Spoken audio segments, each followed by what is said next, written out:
So when my family gets off work at the food truck, they really like to have like a nice hot meal. And so tonight I am making a chicken.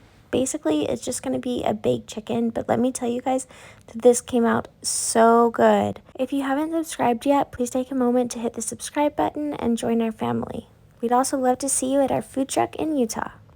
So on his way home from work, my husband brought this chicken home. It had like a little bit of frozen parts, like the inside was like slightly frozen, but I decided, okay, I'm just going to cook it for a little bit longer because these are so easy. You know, you just basically are going to clean them off and then you're going to pop them in a casserole dish and pop it in the oven at 350 degrees for, about a couple hours. I can kind of tell when mine is done, but really you need to go by the weight of your chicken. So you need to cook it based on, the rule of thumb is about 20 minutes per pound. Now I've just seasoned it up a little bit according to my personal taste. I love to add a lot of salt on top and then some pepper, and on this one I did some turmeric.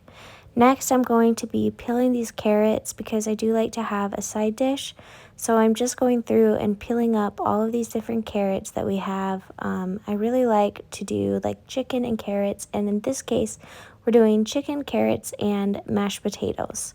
So this is going to be really great, just taking off those ends, and then I am cutting these carrots up into smaller pieces, basically, one or two times depending on the length of the carrot.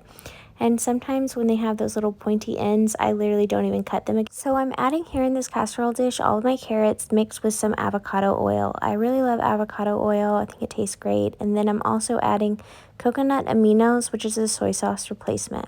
So I'm just going to add that in with some mixed garlic. I'm going to be mixing this up. This is just to my taste personally. So I'm going to add some pepper, and then I also add honey to this. Now I've got my chicken already cooking, and probably for about the last 30 minutes I will add my carrots, and then at the same time I'm going to go ahead and start my potatoes. So I do like to just rinse off my potatoes before I cut them up. I don't know why. You don't really have to do that, but I do. And so I just rinse them all off, and then I peel them, and then I cut them up. So what I'm going to do right now is put them back out and start peeling up all of these potatoes. I did about 6 because there's 4 of us and a baby.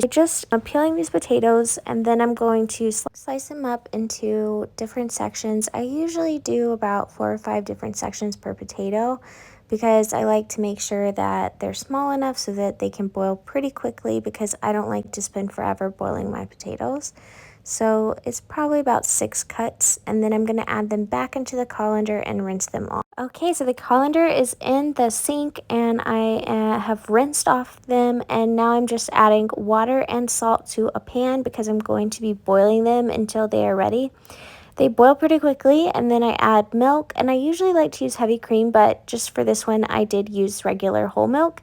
Add your seasonings to taste. I like salt, pepper, and butter. Now the entire meal is done, and it came out looking absolutely beautiful, and this chicken was perfect.